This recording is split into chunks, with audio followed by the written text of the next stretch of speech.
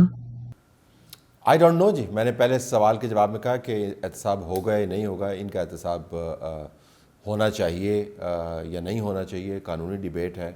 جو تاریخ کے اندر جس طریقے سے ان کے کام اعمال ڈاکومنٹ ہوئے ہیں اس کے مطابق تو کیس ان کے خلاف بڑا تگڑا ہے، تاریخی کیس. کیا وہ آئینی قانونی کیس میں کبھی کنورٹ ہوگا؟ I don't know. آپ کو پتہ ہے کہ ان حالات میں فور کاسٹ نہیں کر سکتا. مجھے نہیں پتا کہ ہوگا یا نہیں ہوگا. اگر آپ مجھ سے گٹ فیلنگ پوچھیں تو موسٹ لائکلی نہیں ہوگا. کیا انہوں نے یہ تمام کام کیے؟ وہ خود اپنے منہ سے مان رہے ہیں کہ انہوں نے کام کیے، خود اپنے منہ سے مان رہے ہیں کہ ہم نے کہاں پر مدد کی. مدد کیا ہوتی ہوئی؟ مطلب یہ کوئی یہ چیریٹی شو ہے پاکستان کے اندر، پولیٹیکل چیریٹی شو ہے کہ آپ کو یکدم خیال آیا کہ میرے دل میں محبت ہے اس شخص کے لیے، تو چلیں میں قومی خزانے کا رخ جو ہے اس شخص کی طرف موڑ دیتا ہوں. کوئی آئین اور قانون ہے جس کے تحت ثاقب نثار جیسے لوگ جو ہیں، کبھی آپ ڈیم فنڈ بنا رہے ہیں، کبھی آپ صادق اور امین کی ڈگریاں جاری کر رہے ہیں، کبھی آپ بندوں کو فارغ کر رہے ہیں. طوفان بدتمیزی مچایا ہوا تھا نا، تو تمام ملک کے اندر طوفان بدتمیزی بچ گیا نا. تو پھر اگر آپ کے سامنے ملک کے اندر طوفان بدتمیزی مچانا کوئی بہت بڑا جرم نہیں ہے تو پھر ملک کے اندر طوفان بدتمیزی ہمیشہ بچتا رہے گا. جو ایک شہری کے دل میں یہ سوال اٹھ رہا ہے، آپ اس کو یہ اکھاڑ کے نہیں پھینک سکتے. اس میڈیا کے دور کے اندر آپ پلیٹ فارمز بند کر سکتے ہیں، تھنکنگ بند نہیں کر سکتے. اور ایویڈنس تو پھر بوریاں بھر بھر کے سامنے آ رہے ہیں.